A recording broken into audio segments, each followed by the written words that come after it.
계속 지난주에 이어서 지금 그 국감까지 또 예. 이어졌어요. 예. 국정감사 이어지면서 하천대유 얘기가 또 안 나올 수가 없는데 예. 지금 하천대유 이 시행 프로젝트가 이렇게 괴물로 키운 장본인의 또 뒤에는 하나은행이라는 국책 그 큰 전주 예. 금융권이 있었다라는 또 얘기가 있는데 이런 숙주 역할을 해준 뭐 얘기들이 어떤 내용들인가요? 어제 사실 뭐 국감에서도 이게 문제가 지적이 됐었는데 처음에 화천대유가 탄생하게 된 게 그 컨소시엄 구성 과정에서 네. 한원의 컨소시엄에 화천대유가 들어가게 되었습니다. 네. 그 당시 컨소시엄이 세 개가 있었는데 네. 하나은행 컨소시엄 그리고 외환은행 컨소시엄 예. 그리고 산업은행 컨소시엄인데 네. 그 나머지 둘은 거의 뭐 덜러리를 썼다는 그런 지적입니다. 뭐 답이 그야말로 요즘 말로 네. 시제 말로 답정너라고 하는 답정너, 답을 좀 정확한 표현이시죠. 답을 정해놓고 예, 예. 모양새 맞추기에 들러리를 그렇죠. 쓴 하나은행이 그런 결국 얘기네요. 낙점되고 예.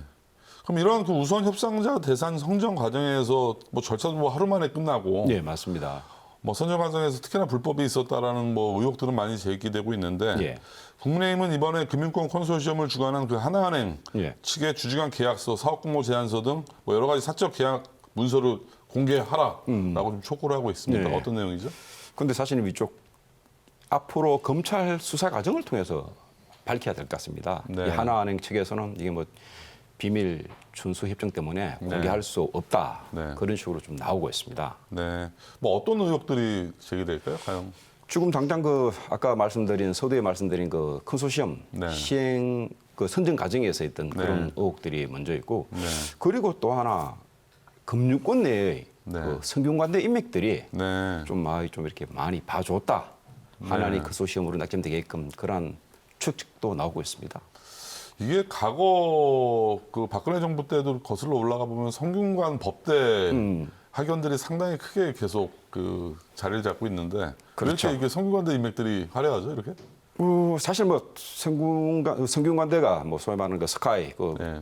그 소위 말하는 그 대학 빼고는 사실 금융권에서 큰 영향력은 미미한데 네. 이렇게 서로 성균관대 출신들이 보면 지방 출신들이 많습니다. 아, 그러니까 서로 어떤 뭉치고 그런 게 좀 겨는 경향이 있습니다. 과연 오히려 비주류다 보니까 더 그렇죠. 똘똘 뭉치는 그런 좀 경향이 있나 봐요. 김만배 씨 같은 경우에도 사실 그게 네. 충남 논산 출신입니다. 아, 그 또 권순일 대법관 네. 아시죠? 예. 그분도 논산 출신이고 아. 그러니까 서로 이렇게 좀 뭐 가연 동향끼리 뭐 우리가 남이가 하는 식으로 좀 도운 그런 정황이 나오고 있습니다. 참 과거 정권에서는 영남 대 호남 이런 세 결합들이 많았었는데 네. 최근 들어서는 충청도와 성균관대 이 인맥들이 상당히 계속 두각이 그렇죠. 되네요. 또 계속 불거지고 있습니다. 저도 사실 네, 말씀하세요. 예. 사실 이게 그 대장동 게이트라고 표현한 이게 사실 불거진 게 지난달 중순에 그 수도권에 있는 모 일간지가 이게 터뜨렸습니다. 네. 언론계 표현으로 독고다이라고 특종을 했는데 네. 그 이후로 뭐 저도 한 3주, 4주에 걸쳐서 쭉 하고 있는데 네. 뭐 양파 껍질 까기랍니까? 네. 계속 새로운 사실들이 드러나고 있습니다. 네. 그리고 또 다른 측면으로 이렇게 퍼즐을 맞추듯이 네. 퍼즐을 맞추다 보면 이게 또 틀리고 네. 또 이렇게 퍼즐을 맞춰야 되고 하는 그런 상황입니다. 저는 전체적인 그림을 정말 한번 보고 싶어요. 이게 네. 끝이 없고 깊이를 모르다 보니까 우리가 아직까지 눈에 띄는 현상만 갖고 이 퍼즐을 맞추기는 상당히 역부족인데. 사실 이게 뭐 지금 검찰 쪽에서 수사를 하고 있고 네. 또 민주당 네. 일각에서 뭐 특별수사본부를 설치해야 한다는 그런 얘기도 나오고 있습니다. 네. 어느 정도 시간이 걸릴 것 같습니다. 네. 또 이게 내년 봄에 있을 이게 대통령 선거하고도 맞물려 있으니까 아주 또 민감한 건이라고도 볼 수 있죠. 이게 점점 사안을 이렇게 보면 정치공학적으로 풀어봤을 때는 이제 점점 좀 야당 쪽에 불리한 그 불똥이 많이 튀고 있는 경향이 있나요? 어떻게 보세요? 그런 건 아닙니다. 최근 뭐 여론조사 결과를 봤었을 때 네. 이쪽 이재명 후보가 네. 쪽한테 지지하는 사람들이 어떤 뭉치는 어떤 그런 분위기입니다. 오히려 더 뭉치게 돼요. 예, 그런 의혹들이 있긴 있지만 네. 이게 별거 아니다. 네. 모든 후보들이 다 어떤 그런 의혹이 있지 않냐. 네. 우리 후보를 지켜야 한다는 그런 진영 논리가 앞서고 있습니다. 아, 오히려 더 똘똘 뭉치게 그렇죠. 하는. 마지막 이쪽 어딥니까? 그 야척 네. 윤석열 후보도 마찬가지입니다. 네. 윤석열 후보도 어떤 뭐 약간 어떤 그런 뭐 막말은 아니지만 그런 거 말실수라든지 네. 또 의혹들이 있지 않습니까? 네. 그럼에도 불구하고 윤석열 후보, 이재명 후보 쪽으로 점점 더 양극단으로 이렇게 모이고 있습니다. 네. 그 성남의 뜰 이사회 예, 예. 또 얘기들이 많이 나오고 있는데 성남의 뜰이 뭐죠? 이게 대장동 네. 그 사업 개발을 하면서 네. 그 사업 시행사입니다. 시행사 이름이 네, 성남의 예, 뜰인데 이 하나은행이 예. 성남의 뜰 이사회까지 관여를 했다라는 또 얘기가 들리네요. 예, 예.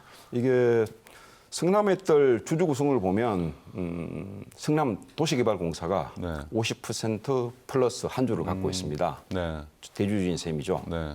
대주주인 셈인데 여기 있는 성남의 뜰 고재한 대표가 아까 말씀드렸던 성균관대 출신이고 네. 그리고 저 뭡니까 김만배 씨도 네. 성균관대 출신이고 그리고 천화동인 네. 1호 네. 이한성 대표도 예. 저 어디야 성균관대 출신입니다. 네.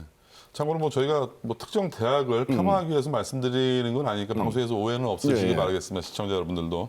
자, 그렇다면 하천대유가 이번 주 이현주 전 예, 예. 하나은행 부행장을 고문으로 또 스카우트해서 예, 예. 관여하게 했는데 예. 상당히 조직적이에요. 이런 움직임들을 보면. 맞습니다. 사실 이게 그 하나 저 화천대유 고문단을 보면 면면을 보면 굉장히 화려하지 않습니까? 네. 이쪽 이현주 부행장 빼고는 전부 다 법조인 출신입니다. 네. 왜 이현주 부행장을 이렇게 고문단이 박았냐? 네. 결국 어떤 하나은행 컨소시엄과의 밀착 관계 때문에 네. 좀 컨소시엄 그 고문단에 이렇게 자리에 앉혔다는 그런 추측이 나오고 있습니다. 말 그대로 우리가 아는 그 은행은 PF만 해주고 대출을 이렇게 주는 그런 역할이 아닌가 봐요. 완전 사업 이사회까지 관여를 해서 깊숙하게 뭐 프로젝트에 관여를 그렇죠. 했다는 내용들인데. 사실 또 어제 또 국감에서 불거진 게 네. 하나은행 그 금융주관사 수수료를 원래 200억이 책정이 돼 있었는데 네. 중간에 갑자기 네. 100억을 이렇게 더 줬습니다. 왜 무슨 명목으로 100억을 추가로 더 준 거죠? 그러니까 뭐 서로 어떤 그런 뭐 의혹 밀착 관계가 있으니까 네. 뭐 다른 명목으로 줬겠죠 뭐. 아니 뭐 돈 100억이 작은 돈도 아니고 그냥 달라면 또 주는 돈이. 예. 서로 일속이 맞아 떨어지니까 사실 예. 화천대유도 하나은행이라는 그 뒷배를 통해서 네.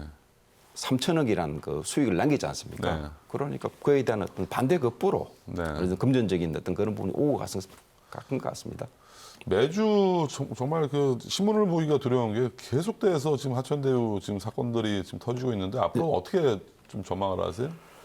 저도 아까도 말씀드렸다시피 양팔 껍질 까기 그리고 네. 퍼즐 맞추기라고 표현을 했는데 앞으로 어떻게 될지도 뭐 좀 이렇게 뭐 정확하게 예측하기 좀 이게 어려운 그런 상황입니다. 사실 또 어제 뭡니까 50억 클럽 명단이 또 나왔지 않습니까? 네.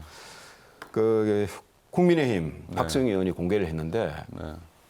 뭐 실명이 한 명 빼고는 다 실명이 나왔었습니다. 네. 그 뭐 박영수 특검, 곽상도 의원, 네. 김수남 총장, 최재경 그 청와대 네. 민정수석 그리고 언론계 뭐 홍모 네. 씨라고 했는데 뭐 전해지는 이야기는 머니투데이 홍성근 회장이라고 합니다.